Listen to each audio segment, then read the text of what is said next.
This is the VOA Special English Technology Report.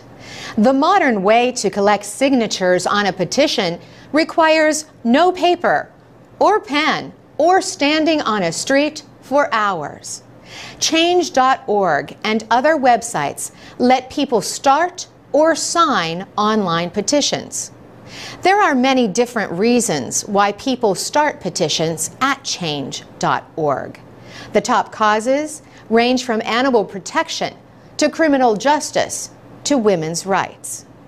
Lauren Todd of New York started a petition a few months ago after she saw a picture of a girl's shirt on Facebook.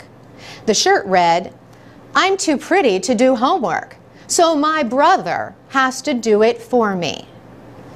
As Ms. Todd told CBS Television, it was outrageous enough to be posted on Facebook, but it was actually more outrageous than that. And I felt like I needed to do something about it. Her petition urged shoppers to boycott JCPenney stores until they stopped selling shirts with what she called sexist messages. 5 hours later, Shelby Knox started tweeting about the petition to her thousands of Twitter followers. Ms. Knox is the director of women's rights organizing for Change.org.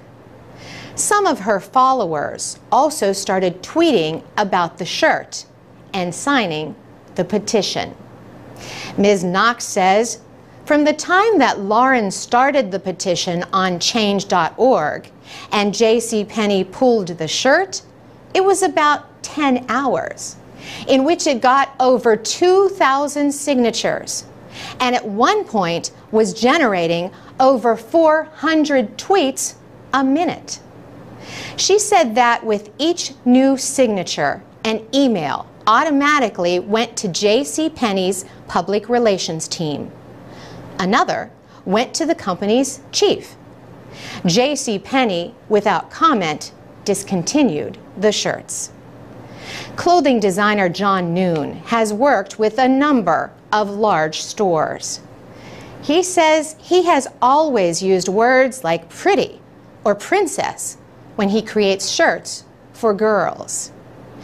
It's easier to sell a shirt that says, "My little princess," than "my A student," he says. But now, with the internet, consumers who take offense can do more than just write an angry letter to the company. Another clothing seller, Forever 21, got in trouble not long after JCPenney. Forever 21 was selling a girl's shirt that read, "Allergic to algebra." It stopped selling them the day after the story spread. Robin Sacken is a professor at New York's Fashion Institute of Technology. She says children are influenced by their parents, not the words on a shirt. So if my child says to me, "Mommy, I want to get that," I've said, "Okay, you can have it. But just remember something. I don't care if you're pretty. You're doing your homework." For VOA Special English, I'm Carolyn Presutti. This is the VOA Special English Technology Report. Benjamin Stassen took his own life in 2010. His parents thought their 21-year-old son was happy. Since his suicide, they have attempted to learn why he killed himself. Alice and Jay Stassen thought Benjamin's Facebook account might hold clues to his suicide. But the account does not belong to them, nor did it belong to their son. Facebook owns everything in his account. That is what the company says in its user agreement. Jay Stassen says he found it difficult even to communicate with Facebook. If you search on the home page of Facebook for an email address, a mailing address, a phone number, or a contact person to help, he says, you will find little information. A court ordered the company to let the Stassens see their son's account, but Facebook has yet to obey the order. 34-year-old Mac Tonys died in his sleep in 2009. He left behind a lot of online friends, many of whom liked his futuristic blog, Post-Human Blues. Work on the blog stopped when he died. A short time later, the comments area was filled with unwanted advertising. That angered his friend, Dia Sobin. He said the advertising, or spam, dishonored his friend. Lawyer John Boucher stays informed about digital rights and the law. But he admits that he and his wife have signed many user agreements without reading them. He says he would not know how to get information from his wife's accounts if she dies. Mr. Boucher says he thinks that laws will be written over time to deal with these situations, but it will take a long time to be accepted by the states. Some businesses now are offering people a way to control what happens to their online information after they die. One way to do this is to place your online accounts and passwords in a digital storage area. You give the owners of the area orders about which information to destroy and which to give others when you die. Mark Plattner was one of Mac Tonys' friends. He recently used a program called SiteSucker to download Mac's blog. He then uploaded a copy of the blog to a new website under his control. Mark Plattner says we should all plan our own digital legacy. He says, don't be passive. Get to work on your online afterlife now. And that's the VOA Special English Technology Report. You can leave comments about this story at voaspecialenglish.com. I'm Carolyn Presutti. This is the VOA Special English Development Report. Market researchers estimate that more than 1 billion personal computers are in use worldwide. Availability has improved in developing countries, but still remains limited compared to industrialized nations. Experts continue to debate how best to close this digital divide. Nicholas Negroponte established the One Laptop Per Child project in 2005. He would like to put a low-cost laptop in the hands of every child, especially those living in extreme poverty. His nonprofit organization has shipped its specially designed laptop to developing countries around the world. He says it is already in the hands of more than 1 million children in 31 countries and 19 languages.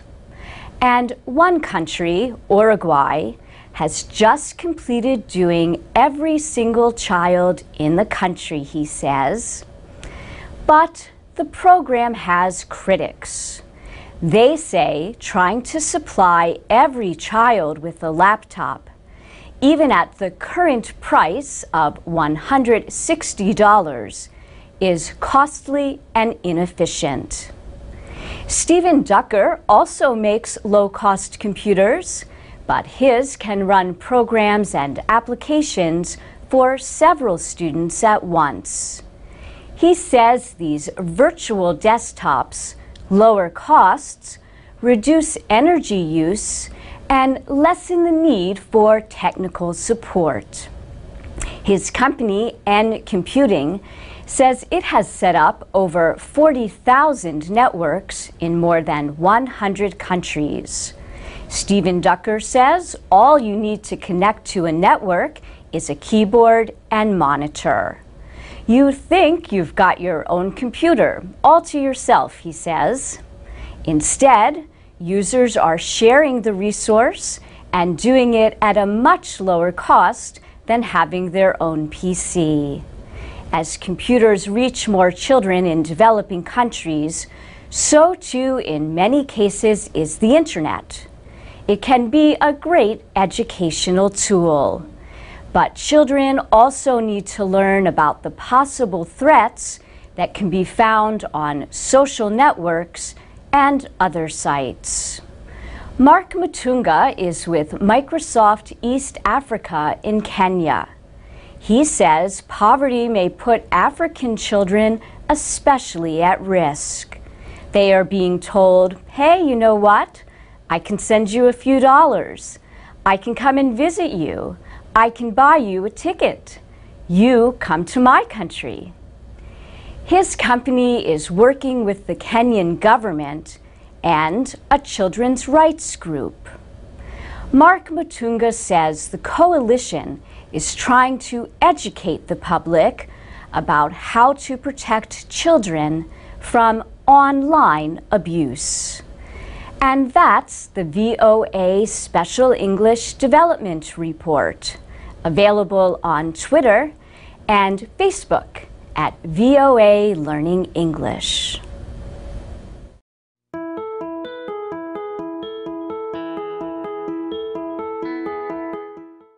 From VOA Learning English, this is the Technology Report. The war in the Gaza Strip is being fought as much on the internet as it is on the ground. Some people say the increased use of social media is changing the way people look at the conflict. Palestinian activists recently put a video on the YouTube website. The video shows rescue workers trying to help a Palestinian boy look for his family. Suddenly, the boy is seen lying on the ground.